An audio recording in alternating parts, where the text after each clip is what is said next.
Bonjour, bienvenue à tous. Nous allons parler aujourd'hui de la protection sociale du dirigeant. Pour en parler avec nous, Pascal Ravon. Bonjour. Bonjour. Donc vous êtes secrétaire général adjoint de la GSC. C'est un organisme de protection sociale dédié aux dirigeants. Absolument, depuis 35 ans déjà. Alors, on parle assez peu de notion d'échec en France, ça reste tabou. Et de fait, les créateurs d'entreprises ne savent pas vraiment ce qui les attend si jamais ça se passe mal. Ça peut arriver. Et donc, souvent, ils savent qu'ils cotisent aux ACDIC, mais ça ne veut pas dire qu'ils vont percevoir des indemnités. C'est un peu compliqué, vous allez nous expliquer tout ça. Comment ça marche, la protection, l'assurance chômage du dirigeant ? Alors, en réalité, c'est un contrat d'assurance qui a été mis en place à l'initiative du patronat, donc MEDEF, CGPME, l'UPA pour les artisans. Donc, ce sont les trois organisations qui représentent les employeurs à l'UNEDIC, qui, 20 ans après la création de l'UNEDIC, ont décidé de créer un système pour protéger leurs adhérents, employeurs et chefs d'entreprise. Et effectivement, il y a un piège dans celui qui se croit protégé parce qu'il est assimilé salarié. Par exemple, le gérant minoritaire salarié, il a tout le bulletin de paie comme le directeur commercial, par exemple, mais il ne devrait pas y avoir cette ligne de Pôle emploi, parce que Pôle emploi refuse d'affilier quel que soit le mandataire social, quelle que soit la forme juridique. À partir du moment où l'on dirige l'entreprise, il n'y a pas de lien de subordination. Alors du coup, comment un dirigeant peut se protéger en cas d'échec ?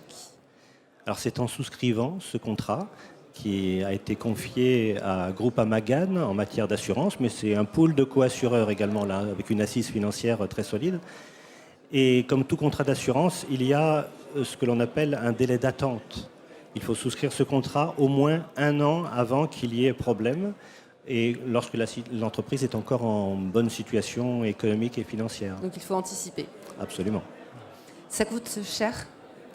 Alors non, contrairement à une rumeur sur les régimes privés, pour citer un exemple, pour être couvert à 55% de son revenu professionnel, en dehors des dividendes, la cotisation pour 12 mois de chômage est de 3%. 3% appliqué au revenu.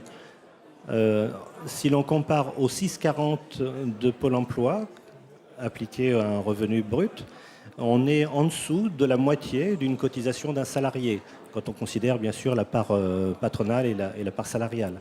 Donc ce n'est pas du tout coûteux. Pour 12 mois, on est à moins de la moitié d'une cotisation de Pôle emploi. Ça couvre quoi ? Par exemple, est-ce qu'on peut bénéficier de ce type d'indemnisation quand on met la clé sous la porte ? Mais dans quelle catégorie vous intervenez ? Toutes les catégories d'échec ? Alors ce sont tous les cas de cessation d'activité définitive, soit du dirigeant par rapport à l'entreprise, en cas de révocation. Ouais. Et là, on ne s'occupe même pas du motif de la révocation. Donc, c'est tous les cas de révocation lorsqu'ils correspondent évidemment au statut de l'entreprise. On ne s'occupe pas du motif. Et bien souvent, d'ailleurs, la révocation est décidée ad nutum. Ça veut dire d'un signe de la tête. Ce qui veut dire, donc, il n'y a aucun motif à invoquer. Et on ne s'occupe pas, même s'il y a un juste motif qui doit être invoqué, on ne se heurte absolument pas sur le motif invoqué. La condition est d'avoir perdu son mandat social et de rechercher un nouvel emploi. Même le cas de démission, lorsqu'on nous justifie que c'est bien une démission contrainte pour la forme, mais qu'en réalité l'intéressé était invité à démissionner, ce sera un cas couvert par cette assurance GSC. Et pour ce qui touche l'entreprise elle-même, ce sont tous les événements, qu'ils découlent d'une décision judiciaire d'un tribunal. Donc là, forcément, les difficultés économiques sont avérées.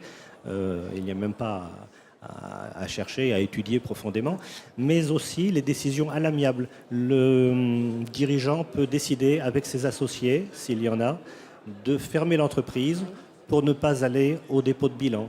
C'est une décision amiable, mais qui n'est pas volontaire, parce qu'il y a une contrainte extérieure. Voilà, tout à fait.